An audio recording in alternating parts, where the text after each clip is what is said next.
الحمد لله رب العالمين والعاقبة للمتقين والصلاة والسلام على النبي الكريم محمد بن عبد الله الأمين وعلى آله الطيبين وأصحابه الطاهرين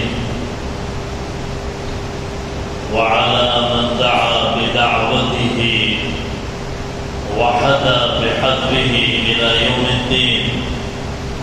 أما بعد، فقد قال الله تبارك وتعالى في القرآن المجيد: أعوذ بالله من الشيطان الرجيم، بسم الله الرحمن الرحيم، إنك لعلى خلق عظيم. صدق الله العلي العظيم.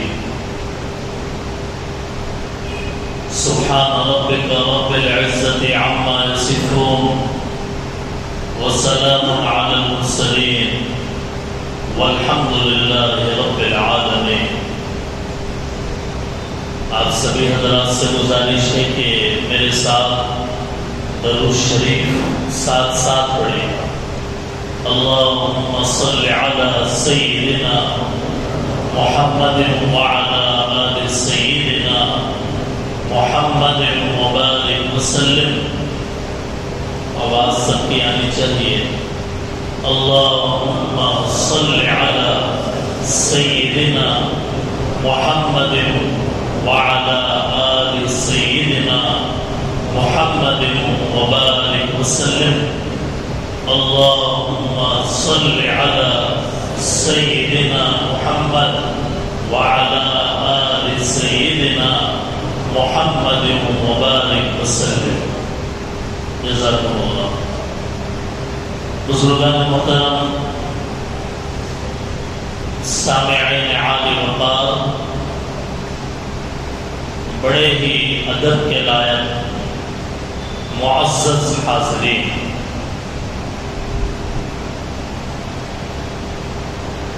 ایک شاعر نے ہمارے نبی صلی اللہ علیہ وسلم کی دنیا میں تشریف لانے کے بارے میں اشعار کے اندر یہ بات سمجھانے کی کوشش کی ہے. شاعر کہتا ہے: وہ شمع اجالا جس نے کیا 40 برس تک غاروں میں، وہ شمع اجالا جس نے کیا 40 برس تک غاروں میں، ایک روز چمکنے والی تھی سب دنیا کے درباروں میں. گر ارض و سما کی محفل میں لولا کا لما کا شور نہ ہو، گر ارض و سما کی محفل میں لولا کا لما کا شور نہ ہو، یہ رنگ نہ ہو گلزاروں میں، یہ نور نہ ہو سیاروں میں. جو فلسفیوں سے کھل نہ سکا، جو نقطہوروں سے حل نہ ہوا، جو فلسفیوں سے کھل نہ سکا، جو نقطہوروں سے حل نہ ہوا، وہ راز کملی والے نے بتلا دیا چند اشاروں میں. حاضرین محترم، ان اشعار کے اندر شاعر نے اپنے فن کے کمال کا اظہار کیا ہے. ہمارے نبی صلی اللہ علیہ وسلم اگر اس دنیا کے اندر آپ کو بھیجنا اللہ تعالیٰ کو منظور نہ ہوتا، ہمارے نبی کو اس دنیا میں اگر نہ آنا ہوتا، تو اللہ تعالیٰ آسمان کو بھی نہیں بناتے، زمین کو بھی نہیں بناتے، یہ پہاڑ بھی نہیں بنتے، یہ سمندر بھی نہیں بنتے، یہ سیارے بھی نہیں بنتے. ہمارے نبی کو بھیجنا اللہ تعالیٰ نے مقدر کر دیا، اسی لیے اللہ نے یہ کائنات بنایا.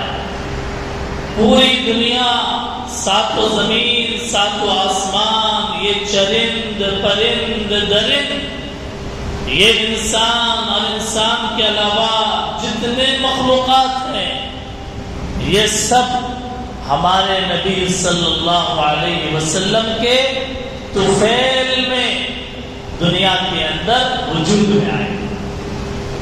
آج اگر میں یہاں بیٹھا ہوں اور آپ وہاں بیٹھے ہیں، آج اگر ہم زندہ ہیں اور انسان کی شکل میں اللہ تعالی کی عبادت میں لگے ہوئے ہیں، یہ بھی مصطفیٰ جان رحمت کے قدموں کا صدقہ ہے۔ ہمارے نبی صلی اللہ علیہ وسلم کی اتنی بابرکت ذات اور بابرکت ہستی ہے کہ انہی کے طفیل میں یہ پوری کائنات کو وجود بخشا گیا۔ اسی بات کو حدیث کے اندر یوں کہا گیا، لولاک لما خلقت الافلاک، کہ اے نبی اگر آپ کو پیدا کرنا نہ ہوتا میں ان آسمانوں کو بھی نہ پیدا کرتا۔ آج ہم اسی نبی صلی اللہ علیہ وسلم کی امت میں ہیں، اسی پیارے کملی والے کے امت کے اندر ہم شامل ہیں، ہمارا نام ہے اسی امت کے اندر۔ الحمدللہ گزشتہ سالوں میں ہم نے جمعوں میں باضابطہ 6-7 جمعے نبی صلی اللہ علیہ وسلم کی سیرت کو کھول کھول کر بیان کیا ہے، اور ابھی جو جمعہ گزرا ہے اس جمعے کے دن بھی ہم نے یہی عنوان رکھا کہ ہمارے نبی صلی اللہ علیہ وسلم کے زندگی کے 2 حصے ہیں۔ ایک حصہ مکے کی زندگی کا ہے، دوسرا حصہ مدینے کی زندگی کا ہے۔ اس کے 2 عنوان بن سکتے ہیں، ہمارے نبی کی مکی زندگی اور ہمارے نبی کی مدنی زندگی۔ مکی زندگی کے تحت میں ہمارے نبی صلی اللہ علیہ وسلم کی ولادت کیسے ہوئی، ہمارے نبی صلی اللہ علیہ وسلم کے والد کون تھے، والدہ کون تھے، دادا کون تھے، نانا کون تھے، دادی کون تھی، نانی کون تھی، ہمارے نبی صلی اللہ علیہ وسلم کا نسب کیا ہے، ہمارے نبی کے والد کا نام، دادا کا نام، پردادا کا نام، ان کے دادا کا نام، ان کے دادا کا نام، ان کے دادا کا نام کیا ہے۔ اللہ کا شکر ہے کہ کسی نبی کے بارے میں اتنی تفصیلات کتابوں میں نہیں لکھی گئی جتنی تفصیلات ہمارے نبی کے بارے میں کتابوں میں لکھی گئی۔ ہم چونکہ کتابیں دیکھتے رہتے ہیں، نہ ہمیں آدم علیہ السلام کے بارے میں اتنی تفصیلات ملی، نہ نوح علیہ السلام کے بارے میں اتنی تفصیلات ملی، نہ ابراہیم علیہ السلام کے بارے میں اتنی تفصیلات ملی، نہ اسماعیل علیہ السلام کے بارے میں اتنی تفصیلات ملی، نہ یوسف علیہ السلام کے بارے میں اتنی تفصیلات ملی، نہ ادریس، نہ اسماعیل، نہ الیسع، نہ ذوالکفل، کسی نبی کے بارے میں ہمیں اتنی تفصیلات نہیں ملی جتنی تفصیلات کے ہمارے نبی سرکار دو عالم حضرت محمد صلی اللہ علیہ وسلم کے زندگی لائف کے بارے میں کتابوں کے اندر جو تفصیلات لکھی ہوئی ہیں، اتنی تفصیلات کسی اور نبی کے بارے میں کتابوں میں نہیں لکھی گئی۔ اسی لیے کتابوں کے اندر ہمارے نبی صلی اللہ علیہ وسلم کا والد کا نام، ان کے والد کا نام لکھا ہوا ہے، محمد عبداللہ بن عبد المطلب بن ہاشم بن عبد مناف بن قصی بن کلاب بن مرہ بن کعب بن لوی بن غالب بن فہر بن مالک بن نضر بن کنانہ بن خزیمہ بن مدرکہ بن الیاس بن مضر بن نزار بن معد بن عدنان. اس طریقے سے یہ پورا نسب، ان کے والد کا نام، ان کے والد کا نام، حتیٰ کہ ابراہیم علیہ السلام تک، حتیٰ کہ آدم علیہ السلام تک بھی کتابوں کے اندر لکھے ہوئے ہیں. یہ میرے بازو میں کتاب ہے الرحیق المختوم. اس کے اندر حضور سے لے کر آدم علیہ السلام تک جتنے باپ دادا گزرے ہیں سب کے نام لکھے ہوئے ہیں. ہمارے نبی صلی اللہ علیہ وسلم کے نسب کی حفاظت کی گئی. ہمارے نبی صلی اللہ علیہ وسلم مکے میں بچپنا آپ نے کیسے گزارا، ہمارے نبی صلی اللہ علیہ وسلم نے جوانی کیسے گزاری. آپ نے 15 سال 25 سال 35 سال کی عمر میں کیا کیا. تقریباً 35 سال تک کی تفصیلات ہم نے گزشتہ جمعے کے اندر بیان کی ہے آپ کی مکے کی زندگی کے تعلق سے. 35 سال کے بعد جب اس کا دور آتا ہے، ہمارے نبی صلی اللہ علیہ وسلم کے دل کے اندر ایک انقلاب آتا ہے. لوگوں سے ملنے جلنے کے اندر اتنی زیادہ دلچسپی نہیں رہتی. ہمارے نبی صلی اللہ علیہ وسلم کے دل کا رجحان، دل کا جھکاؤ اللہ تعالیٰ کی عبادت کی طرف ہوتا ہے. اللہ تعالیٰ کی بندگی کریں، اللہ کی عبادت کریں، ذکر کریں، نمازیں پڑھیں. اس کے لیے اللہ کے نبی نے مکے کی آبادی کو چھوڑ کر، مکے کے گلیوں کو چھوڑ کر اپنے ساتھ کئی دن کا توشہ لے کر کسی غار کے اندر بیٹھ جاتے تھے. اللہ اللہ کرتے تھے، اعتکاف میں بیٹھ جاتے تھے.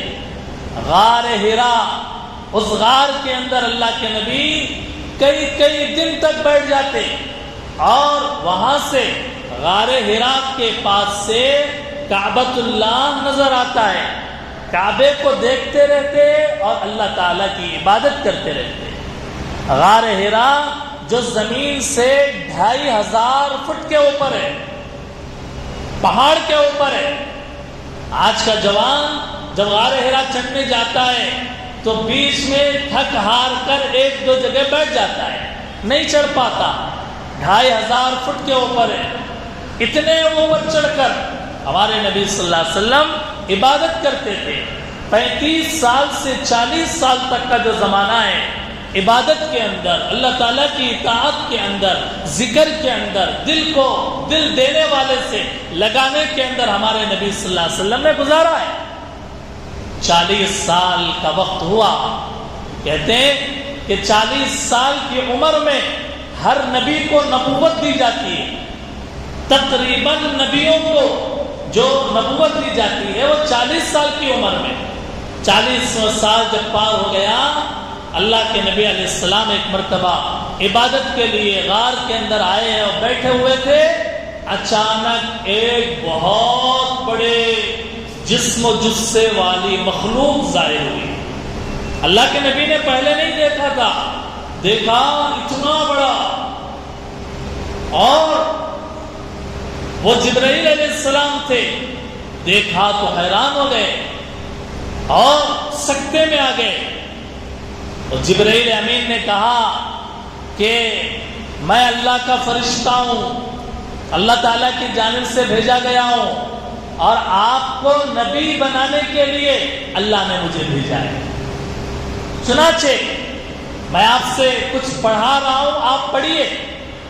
ہمارے نبی کسی اسکول میں نہیں پڑھے، کسی مدرسے میں نہیں پڑھے، اور دنیا میں کسی کے سامنے بیٹھ کر آپ نے تعلیم حاصل نہیں کی. جو کچھ علم ملا اور اولین آخرین کا علم ہمارے نبی کو دیا گیا، یہ اللہ تعالیٰ کی طرف سے ڈائریکٹلی ہمارے نبی کو عالم اور علامہ بنایا گیا. جبرائیل امین نے کہا پڑھیے. اللہ کے نبی نے کہا میں پڑھا ہوا نہیں ہوں، ما انا بقارئ، میں پڑھا ہوا نہیں ہوں۔ جبرائیل امین نے پھر کہا پڑھیے، اللہ کے نبی نے کہا میں پڑھا ہوا نہیں ہوں، 3 مرتبہ یہ کہا۔ اس کے بعد بخاری اور مسلم کی روایت میں ہے کہ جبرائیل امین آگے آئے اور حضور نبی کریم صلی اللہ علیہ وسلم کو اپنے سینے سے لگا کر یوں لپیٹ لیا جیسے گلے ملتے ہیں، زور سے دبوچا۔ حضرت جبرائیل علیہ السلام اللہ تعالیٰ کی طرف سے ہمارے نبی صلی اللہ علیہ وسلم کے سینے کے اندر علوم ڈال رہے ہیں، علوم منتقل کر رہے ہیں۔ چنانچہ پھر 4تھی مرتبہ جب کہا آپ پڑھیے، چنانچہ جبرائیل علیہ السلام نے قرآن کی 5 آیتیں، سورہ علق کی 5 آیتیں پڑھی۔ چنانچہ اللہ کے نبی نے وہ آیتیں پڑھی اپنی زبان سے۔ قرآن کریم میں سب سے پہلے نازل ہونے والی 5 آیتیں سورہ علق کے ابتدائی 5 آیتیں ہیں۔ اقرأ بسم ربک الذی خلق، خلق الانسان من علق، اقرأ وربک الاکرم الذی علم بالقلم، علم الانسان ما لم یعلم۔ یہ قرآن کی وہ 5 آیتیں ہیں۔ سورہ فاتحہ ابھی نازل نہیں ہوئی، سورہ یاسین ابھی نازل نہیں ہوئی، سورہ رحمان ابھی نازل نہیں ہوا۔ سب سے پہلے یہ 5 آیتیں اقرأ بسم ربک الذی خلق والی نازل ہوئی۔ اللہ کے نبی نے وہ 5 آیتیں پڑھی۔ اللہ کے نبی کو اس دن گویا نبی بنایا گیا۔ اللہ کے نبی کی زندگی میں یہ ایک غیر متوقع چیز تھی۔ اللہ کے نبی غار سے اترے اور اتر کر جلدی جلدی اپنے گھر آئے۔ حضرت خدیجہ رضی اللہ تعالیٰ عنہا آپ کی سب سے پہلی بیوی، حضرت خدیجہ رضی اللہ تعالیٰ عنہ آئے اور آ کر گھر کے اندر کپ کپاتے ہوئے داخل ہوئے، جیسے سردی اور جاڑے کا بخار لگا ہوا۔ تو جیسے آدمی کپ کپاتا ہے، ہمارے نبی صلی اللہ علیہ وسلم ایسے کپ کپاتے ہوئے گھر میں داخل ہوئے اور کہنے لگے مجھے چادر اڑاؤ، مجھے چادر اڑاؤ، مجھے چادر اڑاؤ، زملونی زملونی زملونی۔ حضرت خدیجہ رضی اللہ تعالیٰ عنہ نے چادر اڑایا ہمارے نبی صلی اللہ علیہ وسلم کو۔ اللہ کے نبی جب کچھ سنبھلے، حضرت خدیجہ رضی اللہ تعالیٰ عنہ نے پوچھا کیا بات ہے، آپ کیوں پریشان ہیں، کیوں گھبرائے ہوئے ہیں؟ اللہ کے نبی نے پورا واقعہ سنایا۔ ایسا ایک فرشتہ آیا، مجھے ایسا کہا، ایسا ہوا، ایسا ہوا۔ حضرت خدیجہ رضی اللہ تعالیٰ عنہ نے تسلی دی۔ جب مرد پریشان ہوتا ہے تو گھر کی عورت تسلی دیتی ہے کہ آپ پریشان نہ ہو، ٹینشن نہ لیں، عورت کا یہ کام ہے۔ حضرت خدیجہ رضی اللہ تعالیٰ عنہ نے تسلی دی، آپ پریشان نہ ہو، کچھ نہیں ہونے والا۔ اور پھر تسلی دینے کو تو دے دیا، لیکن حضرت خدیجہ خود بھی پریشان ہے۔ ارے ماجرا کیا ہے، یہ کون ہے جو اچانک سے آ گیا پہاڑوں کے اندر؟ حضرت خدیجہ رضی اللہ تعالیٰ عنہ سوچتی رہی، سوچ کر ان کے دل میں خیال آیا کہ ان کے ایک چچا زاد بھائی تھے، ورقہ ابن نوفل، چچا زاد بھائی، توریت کے عالم تھے، وہ ماہر تھے، اس وقت کے بڑے عالم ان کے چچا زاد بھائی تھے۔ چنانچہ حضرت خدیجہ رضی اللہ تعالیٰ عنہ اپنے چچا زاد بھائی کے پاس پہنچی اور کہا کہ بھائی جان، یہ ہمارے شوہر کے ساتھ ایسا ایسا معاملہ پیش آیا۔ حضرت ورقہ بن نوفل نے حضور سے بات کیا اور بات کرنے کے بعد کہا یہ وہی فرشتہ ہے جو حضرت موسیٰ علیہ السلام کے پاس بھی آتا تھا، اب آپ کے پاس آ رہا ہے۔ حضرت موسیٰ علیہ السلام کو جس طریقے سے اللہ نے نبی بنایا، اے محمد مبارک ہو، آپ کو بھی اللہ نے نبی بنایا۔ ورقہ بن نوفل سمجھ گئے کہ یہ جبرائیل ہے جو آئے ہیں اور نبی بنانے کے لیے آئے ہیں۔ چنانچہ اللہ کے نبی علیہ السلام سنبھلے اور پھر 3 سال تک مکے میں 3 سال تک آپ چھپ چھپ کر لوگوں کو اسلام کی دعوت دیتے تھے، بتاتے تھے۔ کیونکہ مکے میں خانہ کعبہ کے پاس بت رکھے ہوئے تھے. پرانے زمانے میں شرک رائج تھا، کفر رائج تھا. اللہ کے نبی 3 سال تک چھپ چھپا کر اعلان کرتے رہے. 3 سال کے بعد اللہ کی وحی آئی، اب چھپ کر آپ تبلیغ مت کیجیے، آپ کھلم کھلا تبلیغ کیجیے. علل اعلان، ڈنکے کی چوٹ، آپ لوگوں کے درمیان میں اللہ کی بڑائی ہوئی. چنانچہ اللہ کے نبی صلی اللہ علیہ وسلم صفا پہاڑی کے اوپر چڑھے. صفا پہاڑی کے اوپر چڑھ کر آواز لگایا. اس زمانے میں مکے میں اگر کوئی بات بتانے والی ہوتی اور سب لوگوں کو جمع کرنا ہوتا، اعلان کیا جاتا، یا صباحا یا صباحا.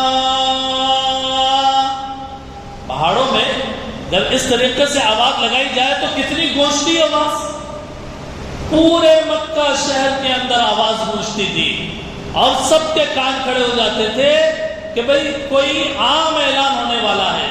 سب لوگ اپنے اپنے گھروں سے نکل کے آئے، صفا پہاڑی کے پاس کھڑے ہو گئے. دیکھا محمد صلی اللہ علیہ وسلم صفا پہاڑی کے اوپر کھڑے ہوئے. جب حضور نے دیکھا کہ سارے لوگ آ گئے، اللہ کے نبی نے اعلان کیا. اللہ کے نبی نے اعلان کیا، اے لوگوں میرے بارے میں تمہارا کیا خیال ہے؟ سب لوگوں نے کہا آپ سچے انسان ہیں، آپ امانت دار ہیں، آپ جو بولیں گے وہ صحیح بولیں گے، غلط نہیں بولیں گے. پورا مجمع آ گیا. ابو لہب بھی تھا، ابو جہل بھی تھا. اللہ کے نبی علیہ السلام نے ان کا امتحان لینے کے لیے پوچھا، اگر میں یہ کہوں کہ اس پہاڑی کے پیچھے دشمن کا ایک لشکر ہے جو مکے کے اوپر حملہ کرنا چاہتا ہے، تم لوگوں پر حملہ کرنا چاہتا ہے، تمہارا خون بہانا چاہتا ہے، تو کیا تم اس کا یقین کرو گے؟ سب لوگوں نے کہا آج تک آپ کو جھوٹ بولتے ہوئے ہم نے نہیں سنا. آپ سچے ہیں، آپ صادق ہیں، آپ امین ہیں. آپ اگر یہ بولیں گے ہم اس کا یقین کر لیں. چنانچہ اللہ کے نبی نے جب امتحان لے لیا تو کہا، اے لوگوں ایک اللہ کی عبادت کرو، ایک اللہ کی عبادت کرو، کامیاب ہو جاؤ گے. قولوا لا الہ الا اللہ تفلحوا. ایک اللہ کی عبادت کرو، کامیاب ہو جاؤ گے. بس مجھے یہی کہنا ہے، تم یہ بتوں کی عبادت مت کرو، یہ لات کی، یہ منات کی، یہ عزا کی، ان کی عبادت مت کرو. ان پتھروں کے اندر کچھ نہیں رکھا ہے، ان پتھروں کے سامنے ماتھا مت ٹیکو. یہ تمہیں رزق دینے والے نہیں ہیں، تمہیں اولاد دینے والے نہیں ہیں، تمہیں روزی دینے والے نہیں ہیں، تمہاری بیماریوں کو دور کرنے والے نہیں ہیں. ایک اللہ کی عبادت کرو، کامیاب ہو جاؤ گے. اللہ کے نبی کی اس آواز کو سننے کے بعد ابو لہب کہنے لگا، محمد تیرا ناس ہو، اعوذ باللہ، تیرا ناس ہو. اے محمد کیا تو نے اسی لیے ہم کو جمع کیا؟ اللہ کے نبی نے کوئی جواب نہیں دیا اس کا، لیکن اللہ نے اس کا جواب دیا. ابو لہب نے جو محمد کو تبت لکا الہذا جماعتنا کہا، اس کے جواب میں اللہ نے وحی نازل کی، تبت یدا ابی لہب وتب. محمد کا ناس نہیں ہونے والا، اے ابو لہب تیرا ناس ہونے والا ہے. اللہ نے یہ قرآن کی آیت نازل فرمایا اور قیامت تک کے لیے قرآن کے اوراق کے اندر رکھ دیا کہ ناس ابو لہب تیرا ہوگا، محمد صلی اللہ علیہ وسلم کا کچھ نہیں بگڑنے والا. اللہ کے نبی نے جب یہ بتوں کی عبادت سے روکا اور بتوں کی مخالفت کے اندر بیان دیا، سارے لوگ مخالف ہو گئے. جو کل تک محمد صلی اللہ علیہ وسلم کی تعریف کرتے تھے، محمد صلی اللہ علیہ وسلم کی اب برائی کرنے لگے. کل تک جو محمد صلی اللہ علیہ وسلم کو اچھا کہتے تھے اب برا کا بھلا کہنے لگے۔ اللہ کے نبی نے کہا میرے پاس اللہ کی طرف سے وحی آتی ہے، قرآن پڑھ کر سنایا۔ وہ قرآن حضور کی زبان سے سننا تھا کہ لوگوں کے زندگیوں کے اندر انقلاب آ گیا، ایک تبدیلی آ گئی۔ حضور کے زبان مبارک سے قرآن کریم کے الفاظ سننے کے بعد ان کے اندر تبدیلی آئی۔ لوگوں نے کیا کہا؟ لوگ کہنے لگے محمد جادوگر ہے، نعوذ باللہ۔ لوگ کہنے لگے محمد کاہن ہے، لوگ کہنے لگے محمد جھوٹا ہے، محمد فلاں ہے فلاں ہے، اللہ معاف کرے۔ ایسی باتیں حضور کو کہی گئی، ہم اپنی زبان سے ایسی باتیں نکال نہیں سکتے، اور حضور کو تکلیف دینے کے لیے آگے بڑھنے لگے۔ لیکن مکے کے اندر حضور کے چچا ابو طالب رہتے تھے۔ ابو طالب بڑے پاور والے انسان تھے، ان کے ہوتے ہوئے ان کے بھتیجے کے اوپر کوئی انگلی نہیں اٹھا سکتا تھا۔ یہ لوگ حضور کو کچھ نہیں کر سکے تو گئے ابو طالب کے پاس جا کر کہنے لگے کہ آپ اپنے بھتیجے کو سمجھائیے، وہ ہمارے بتوں کی برائی کر رہے ہیں، آپ انہیں سمجھائیے، انہیں روکیے۔ حضرت ابو طالب نے حضور کو بلایا اور کہا کہ دیکھو تمہاری قوم کے لوگ آئے ہیں اور ایسا ایسا کہہ رہے ہیں۔ اللہ کے نبی نے ایک ہی بات کہی کہ چچا جان، اگر یہ لوگ میرے ایک ہاتھ میں چاند لا کر رکھ دیں، دوسرے ہاتھ میں سورج لا کر رکھ دیں، تب بھی میں ایک اللہ کی توحید کی دعوت دینا نہیں چھوڑوں گا۔ اگر یہ چاند سورج کو بھی لا کر میرے ہاتھوں میں رکھ دے تب بھی میں ایک اللہ کی بڑائی بیان کرتا رہوں گا۔ ان کو جو کرنا ہے کر لیں، میں ان کی باتوں میں نہیں آنے والا۔ جب کافر مایوس ہو گئے، اب تکلیف دینے لگے، حضور کا بائیکاٹ کیا گیا، حضور کے ساتھ اور حضور کے ساتھ ایمان لانے والے صحابہ کا بائیکاٹ کیا گیا، حتیٰ کہ اللہ کے نبی علیہ السلام اور آپ کے صحابہ کو تکلیفیں دی گئی۔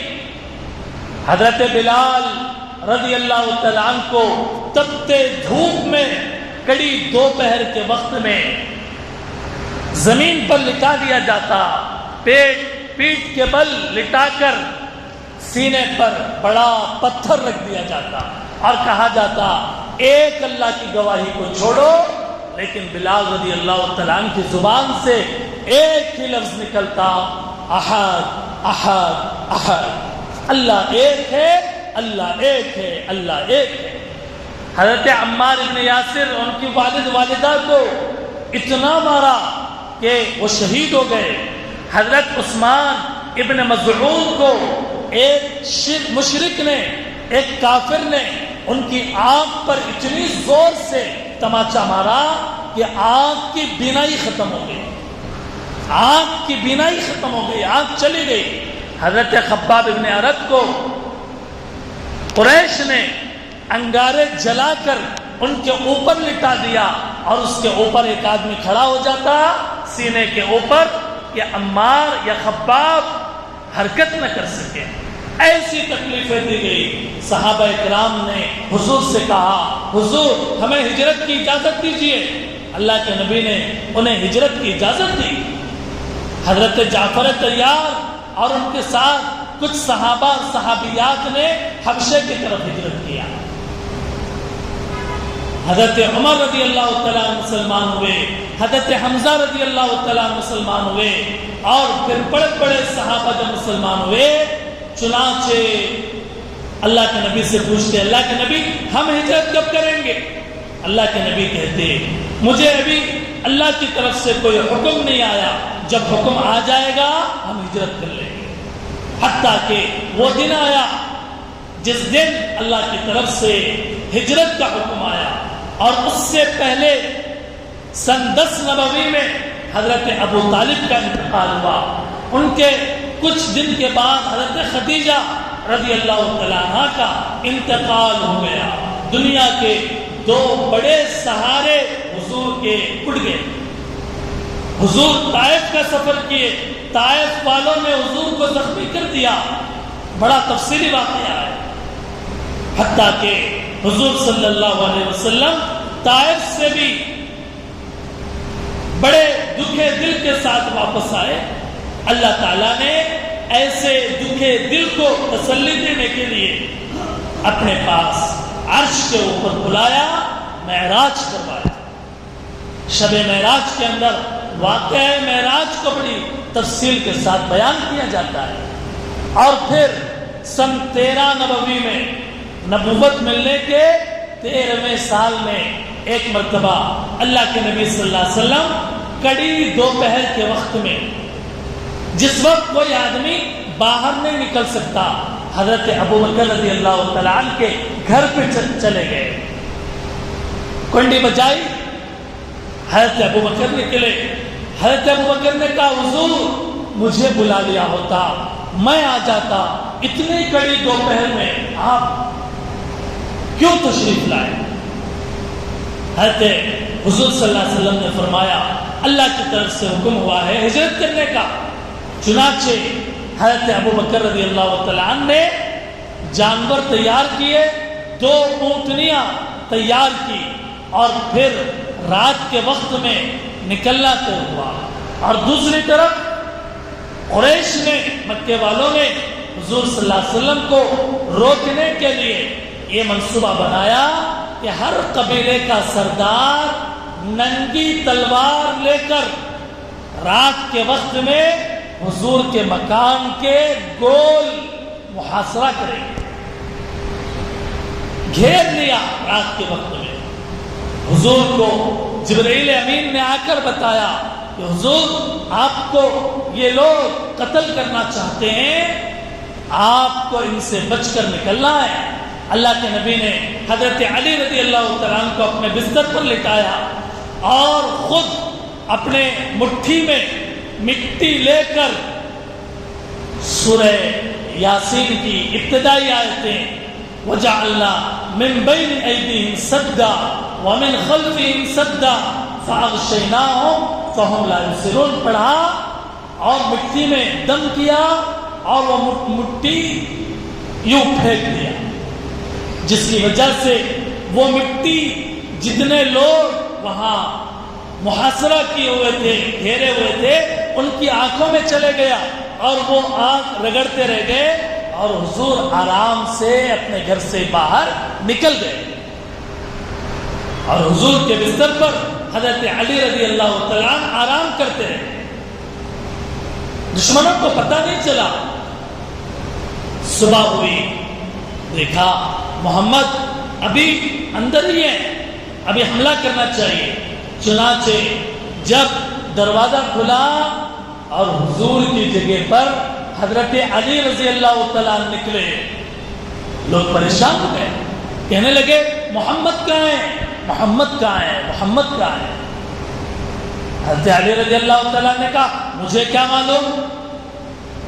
حضرت علی کو مارا ان لوگوں نے اور انہیں گرفتار کیا اور کچھ دیر کے بعد چھوڑ دیا، لیکن تل ملاتے رہ گئے. اور ادھر حضور حضرت ابو بکر رضی اللہ تعالیٰ عنہ کو لے کر مکے سے مدینہ جانے کے لیے راستہ طے کرنے لگے اور غار سور کے اندر آپ جا کر چھپ گئے. ایک غار ہرا ہے جہاں پہ حضور کو نبی بنایا گیا، اور دوسرا غار سور ہے جہاں ہجرت کے سفر میں حضور صلی اللہ علیہ وسلم پناہ لیے. حضرت ابو بکر حضور غار سور 5000 فٹ اونچائی پر ہے. غار ہرا کتنی اونچائی پر ہے؟ 2500 فٹ. غار سور کتنی اونچائی پر ہے؟ 5000 فٹ. جا کر بیٹھ گئے. حضرت ابو بکر رضی اللہ تعالیٰ نے کہا حضور آپ یہیں رکیے، میں اندر جا کر غار صاف کرتا ہوں. کوئی تکلیف دینے والا، کوئی جانور ہو تو اس کو بھگاتا ہوں، کوئی سانپ ہو تو اس کو ہٹاتا ہوں. غار کے اندر حضرت ابوبکر گئے، صفائی کیا، اور چھوٹے چھوٹے بہت سارے سوراخ تھے، ان سوراخوں کو بند کیا، ان سوراخوں کے اندر کپڑا رکھ کر بند کر دیا۔ آخر میں ایک سوراخ باقی رہ گیا، اس کو بند کرنے کے لیے کوئی چیز نہیں ملی۔ حضرت ابوبکر کو اللہ کے نبی سے کہا حضور اندر آ جائیے۔ حضور تھکے ہوئے تھے، بہت آرام کا تقاضا تھا۔ حضرت ابوبکر رضی اللہ تعالیٰ نے کہا کہ آپ میرے گود میں سر رکھ کر، تکیہ تو تھا نہیں، میرے گود میں آپ سر رکھ کر آرام کیجیے۔ چنانچہ حضور حضرت ابوبکر رضی اللہ تعالیٰ عنہ کی گود میں سر رکھ کر آرام کیے۔ حضرت ابوبکر نے اس سوراخ کو، جسے بند کرنے کے لیے کوئی چیز نہیں ملی تھی، اس سوراخ کے اوپر اپنا پیر رکھ دیا۔ اس سوراخ کو بند کرنے کے لیے اپنا پیر رکھ کر، لمبا کر کے چھوڑ دیا۔ ادھر اللہ کے نبی کی آنکھ لگی، حضور صلی اللہ علیہ وسلم گہری نیند میں ہے، حضرت ابوبکر رضی اللہ تعالیٰ عنہ بیٹھے ہوئے ہیں۔ اتنے میں حضرت ابوبکر رضی اللہ تعالیٰ عنہ کو تکلیف ہونے لگی۔ ہوا کیا تھا؟ ہوا یہ تھا کہ جس سوراخ کے اوپر حضرت ابوبکر نے پیر رکھا تھا، اس سوراخ کے دوسری طرف سے ایک سانپ نے حضرت ابوبکر کو ڈس رہا تھا۔ حضرت ابوبکر کے پیر کو اس سوراخ کے اندر آ کر ڈنک مار رہا تھا، ڈس رہا تھا۔ لکھنے والوں نے عجیب بات لکھی ہے، لکھنے والوں نے یہ لکھا ہے کہ وہ سانپ جو غار کے اندر آنے کے لیے ابوبکر کے پیر پر ڈس رہا تھا، لکھنے والوں نے لکھا ہے در حقیقت وہ سانپ حضور کی زیارت کرنا چاہتا تھا۔ ابوبکر کا پیر اس سانپ کو اندر آنے سے روکا ہوا تھا، وہ سانپ حضور کے دیدار کے لیے اندر آنا چاہتا تھا، اس لیے ڈنک مار رہا تھا۔ حضرت ابوبکر رضی اللہ تعالیٰ عنہ جو سانپ ڈنک مارے، ڈسے، کتنی تکلیف ہوتی ہے۔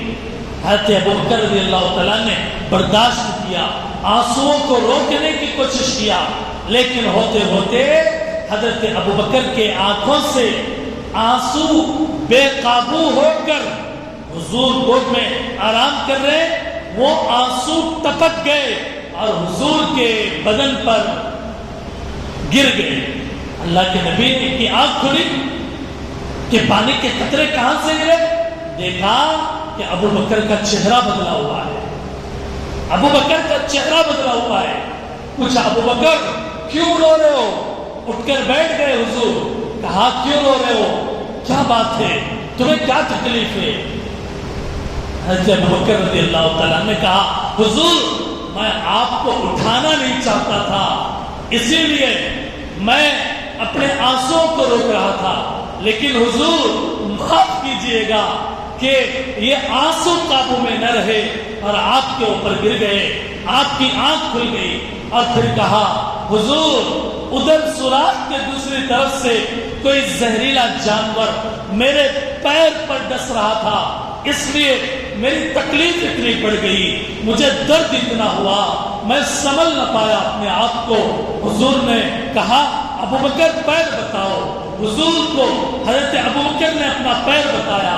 حضور نے کہا اے سانپ نے تمہیں ڈسا ہے، زہر پھیل رہا ہے، ابوبکر پیر ادھر میری طرف کرو۔ اللہ کے نبی نے پیر اپنی طرف کر کے اپنا دھول لعاب دہن نکال کر اس سانپ کے ڈسے ہوئے جگہ کے اوپر بطور مرہم کے لگایا، زہر ناکی ختم ہو گئی۔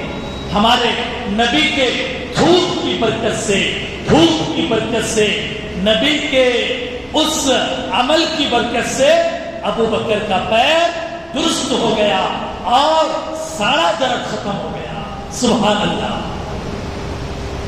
اللہ کے نبی حضرت ابوبکر غار کے اندر 3 دن تک رہے، مکڑی نے جالا بن دیا، کبوتر نے آ کر وہاں گھونسلہ بنایا، انڈے ڈال دیے، لوگ تلاش کرتے ہوئے آ گئے، مکے کے کافر اوپر چڑھ گئے۔ حضرت ابوبکر رضی اللہ تعالیٰ نے کہا حضور یہ لوگ اگر ایک مرتبہ پلٹ کر یوں دیکھ لیں گے ہم نظر آ جائیں گے۔ اللہ کے نبی نے کہا ابوبکر لا تحزن، غم مت کرو، کچھ نہیں ہونے والا، اللہ کی مدد ہمارے ساتھ ہے۔ چنانچہ وہ لوگ آئے اور چلے گئے اور حضور کو حضرت ابوبکر کو نہیں دیکھا، حتیٰ کہ 3 دن کے بعد حضرت ابوبکر حضور صلی اللہ علیہ وسلم مدینے کی طرف روانہ ہو گئے۔ ادھر مکے میں اعلان ہو گیا کہ جو بتائے گا اور حضور کو پکڑ کر لائے گا اس کو انعام میں 100 اونٹ دیے جائیں گے۔ سارے لوگ اس فکر میں تھے کہ وہ انعام کے اونٹ ہمیں ملے، چنانچہ ہر آدمی تلاش میں لگ گیا، لیکن حضور کو کسی نے نہیں پایا، حتیٰ کہ سراقہ ابن مالک کے نام کا ایک آدمی تھا، وہ بیٹھا ہوا تھا مکے میں، کسی نے آ کر بتایا کہ اس راستے سے 3 آدمی جا رہے ہیں، میں نہیں جانتا وہ کون ہے، ہو سکتا ہے کہ محمد ہو۔ سراقہ ابن مالک نے کہا خاموش، کسی کو مت بتاؤ۔ فوراً اپنا گھوڑا نکالا، زین ڈالی، اس کے اوپر بیٹھا اور بڑی تیزی کے ساتھ اس راستے پر چل پڑا جس راستے پر اس آدمی نے کہا کہ 3 آدمی جا رہے۔ سراقہ ابن مالک اپنے گھوڑے کو دوڑاتا رہا حتیٰ کہ دور نظر آ گئے کہ کوئی 3 آدمی جا رہے۔ ان 3 آدمیوں میں ایک تو حضور تھے، ایک حضرت ابوبکر تھے اور ایک حضرت ابوبکر کے غلام تھے۔ سراقہ اپنے گھوڑے کو دوڑانا چاہتا تھا، گھوڑا ٹھوکر کھا کر گر گیا، سراقہ بھی گر گیا، اٹھا اور پھر بیٹھا گھوڑے پر، پھر اپنے گھوڑے کو دوڑایا، پھر کچھ دور آگے بڑھا، پھر گھوڑے کو ٹھوکر لگی، پھر گر گیا 2 مرتبہ، اور تیسری مرتبہ حضور کے قریب پہنچ گیا گھوڑا دوڑاتے ہوئے حضور کو پکڑنے کے لیے۔ اتنے میں گھوڑے کے اگلے جو 2 پیر تھے وہ زمین میں دھس گئے، زمین پھٹ گئی، زمین میں دھس گئے وہ پیر۔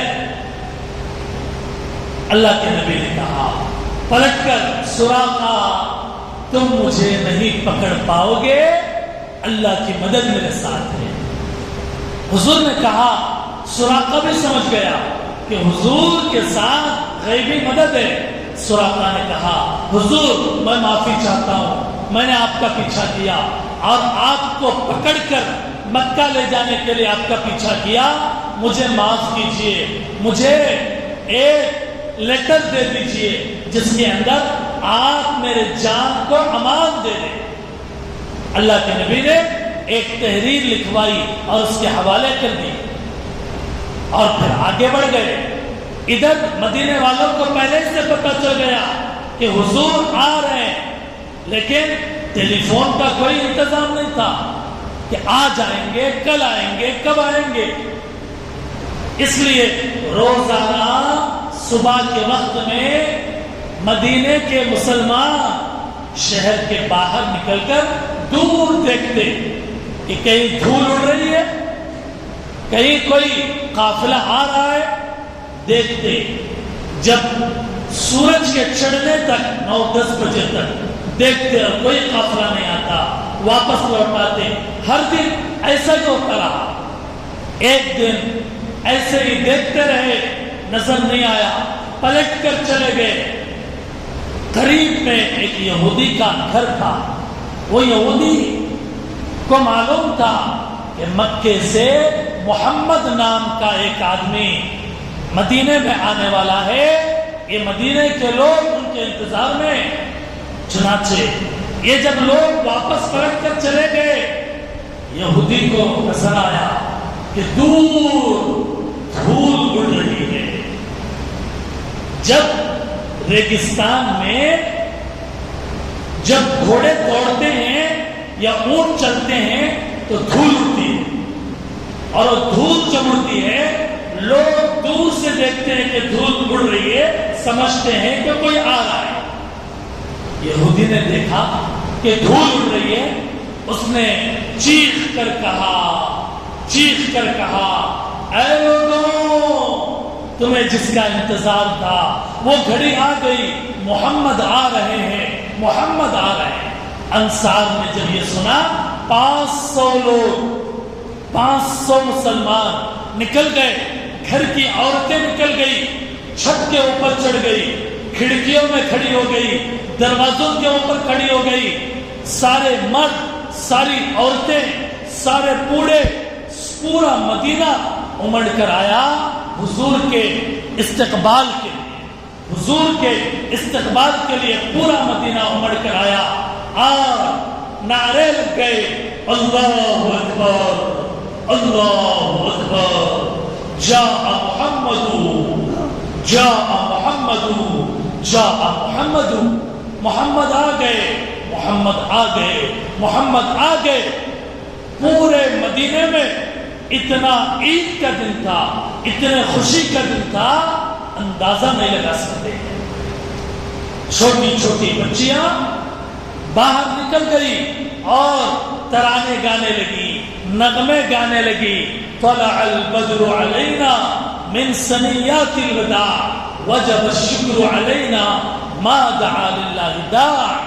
ہر قبیلہ یہ چاہتا تھا کہ حضور کو اپنے یہاں مہمان بنائے، لیکن حضور نے کہا میری اونٹنی کو چھوڑ دو، یہ اونٹنی جہاں جا کر بیٹھے گی میں اسی گھر کا مہمان بنوں گا۔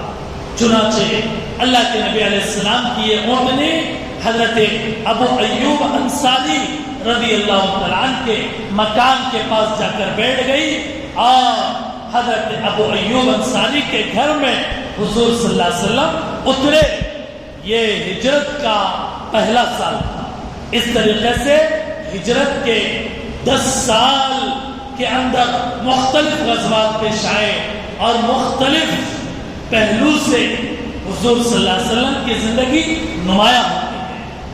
چونکہ مختصر وقت میں حضور صلی اللہ علیہ وسلم کی پوری زندگی کو ہم احاطہ نہیں کر سکتے اور بیان نہیں کر سکتے، یہ مختصر سا واقعہ جو مکے کا ہے، ہجرت کا ہے اور مدینے کے اندر پہنچنے کا ہے، ہم نے آپ کے سامنے ذکر کر دیا، اور زیادہ وقت آپ کا نہیں لینا ہے، اسی لیے ہم نے پہلے ہی یہ کہا کہ آپ نبی کی زندگی پر ایک بک خریدیے، ایک کتاب خریدیے، ہر گھر کے اندر جہاں قرآن ہو، جہاں قرآن کریم ہو، وہیں پر ہمارے نبی صلی اللہ علیہ وسلم کی زندگی پر ایک کتاب ہو۔ سب خریدیں گے انشاءاللہ، سب پڑھیں گے انشاءاللہ۔ ہاں پڑھیے، اور بڑے شوق اور ذوق سے پڑھیے۔ اس کے لیے میں نے جمعے کے اندر بھی وہ کتاب کا نام لیا تھا الرحیق المختوم، الرحیق المختوم۔ اس کے علاوہ ایک کتاب ہے اسوہ نبی صلی اللہ علیہ وسلم۔ اس کے علاوہ تیلگو میں، انگلش میں اور بھی بہت ساری کتابیں ہیں جن حضرات کو چاہیے، جن حضرات کو حضور کی زندگی پر کتاب چاہیے، وہ حضرات اپنا نام ہمارے معروف صاحب کے پاس لکھائیں۔ جن کو وہ کتاب چاہیے، فری میں نہیں، فری میں نہیں بلکہ پیسوں میں۔ اب وہ الرحیق المختوم، ایک صاحب نے مجھ سے کہا مجھے منگوا کر دیجئے۔ میں ایک مرتبہ حیدرآباد گیا تو چار مینار کے پاس دکن ٹریڈر سے بڑی لائبریری، بڑا کتب خانہ، رومن انگلش میں، یعنی بات اردو کی ہے لیکن الفاظ انگلش کے، یا پیور انگلش میں بھی ہے اور تیلگو میں بھی ہے۔ وہ کتاب تقریباً 480 روپے کی ہے. کتنے کی؟ 480. اما 480 روپے نہیں ہے پیسے. 50 روپے میں آئے تو بولو وہ صاحب کو ایک کتاب ہے. ایسا نہیں. حضور کے لیے اور ایک زندگی بھر اپنے گھر کی لائبریری میں رکھنے کے لیے ایک کتاب اگر چاہیے تو کیا اتنا بھی ہم نہیں خرید سکتے؟ خریدنا چاہیے، لینا چاہیے انشاءاللہ. تو میں اپنی بات ختم کر رہا ہوں چونکہ آواز بھی بڑھ گئی. بہت سارا بیان بھی کر سکتے ہیں لیکن ظاہر ہے کہ 1 گھنٹے کا بیان تھا اور وہ مکمل ہو گیا. اب آخر میں آپ کو یہ دعوت دے کر چھوڑ رہا ہوں کہ کتاب آپ چاہے تو خود جا کر لے لیں.